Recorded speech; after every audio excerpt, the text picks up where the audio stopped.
Arianespace. W3B est le 25e satellite confié par Eutelsat en plus de 25 ans à Arianespace. Il est dédié à la télé numérique et à l'Internet haut débit pour l'Europe, l'Afrique du Nord, le Moyen-Orient et l'Asie centrale. Il a une durée de vie de 15 ans, 53 répéteurs en bande KU et 3 en bande KA. BSat 3B, lui, est un satellite pour la télévision haute définition qui desservira tout l'archipel du Japon pour une durée de 15 ans également.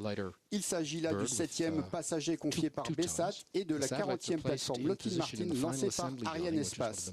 Il est doté de 12 canaux en bande KU, dont 8 fonctionnent simultanément. Précisons que ces deux satellites sont stabilisés sur 3 axes. Ariane 5 patiente toujours sur sa zone de lancement. Tous les paramètres sont au vert ici en salle Jupiter. Dans quelques minutes, nous allons assister au décollage de ce vol 197. Nous évoquions tout à l'heure le lien entre le lanceur et le sol. Un mot des bras cryotechniques. Ils permettent l'avitaillement en ergol cryogénique de l'ESC. L'oxygène liquide est à moins 183 degrés et l'hydrogène liquide à moins 253 degrés. L'essentiel constitue à maintenir le niveau optimum des réservoirs jusqu'au décollage. À H0 moins 6 secondes, ils vont se rétracter et revenir contre le mât de la table de lancement. Les interfaces constituées par des plaques à clapet vont se dégronder sous la traction des bras et toujours à H0 moins 6 secondes, les allumeurs de mise en froid seront activés au niveau du divergent du moteur Vulcain. Ces deux opérations, qui sont quasi simultanées, constituent une des phases irréversibles de cette séquence synchronisée. Dans quelques instants, le DDO va annoncer le H0 moins 1 minute. Le lanceur est de plus en plus autonome. Dans cette fin de séquence synchronisée, les équipements électriques seront commutés sur les alimentations du bord. Il y aura aussi ouverture des réservoirs hydrauliques permettant l'alimentation des organes de pilotage. Enfin, les deux calculateurs situés dans le CDL3 vont passer la main à l'ordinateur de bord. À tous de DDO, attention pour moins 1 minute. Top. H0 moins 1 minute. Dernière minute avant le lancement, saluons les téléspectateurs de Guyane, mais aussi à Évry, au Mureau.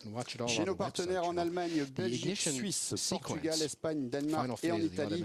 Et c'est l'occasion de saluer la mémoire d'Orazio Rani, PDG d'Avio récemment disparu. Et une pensée également, bien entendu, pour les constructeurs des deux satellites. Salutations également aux internautes qui nous ont rejoints sur arianespace.com ainsi qu'à la famille Bacalao. Un décollage, c'est toujours un moment très fort. On se tait. I don't know if you're going to see that, but you might want to look out for it. Then the sequence begins with the arm swinging back. At minus 3 seconds, we move into flight mode. And at 0, the DDO calls out allumage or ignition, and the engines light up. À tous de DDO, attention pour le décompte final. 10, 9, 8, 7, 6, 5, 4, 3, 2, 1, top. Allumage Vulcain.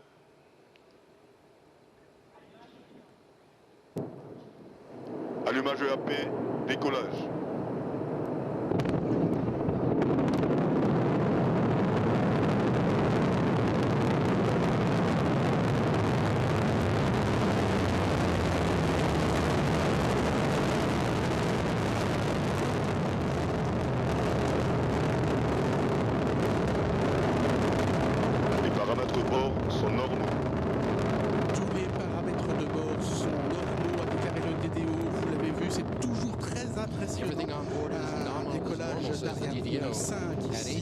Dans la nuit guyanaise, on va voir si le plafond le permet, combien de temps nous allons pouvoir suivre le lanceur. En bas à gauche va apparaître maintenant, alors qu'on surveillait les verts tout à l'heure, eh bien apparaît maintenant une courbe et puis des données de vol. En bas à gauche de l'écran, les indications de vitesse en kilomètres par seconde ainsi que d'altitude en kilomètres. Quant à la courbe, elle représente la trajectoire idéale pour cette mission et le pointeur qui se déplace matérialise la position en temps réel du lanceur et de ses passagers. Justement, quels sont les paramètres de mise à poste des satellites ce soir? W3B a une altitude de 1187 km et a une vitesse de plus de 8,9 km par seconde. BSat 3B, quant à lui, une altitude de 3354 km à une vitesse de 7,5 km par seconde. Près de 10 minutes entre les deux largages.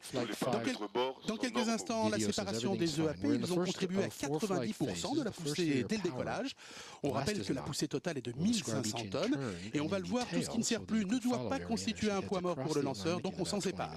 En 130 secondes, les 480 tonnes de propergol solide sont consommées. Reste près de 72 tonnes que l'on va séparer et éloigner du lanceur.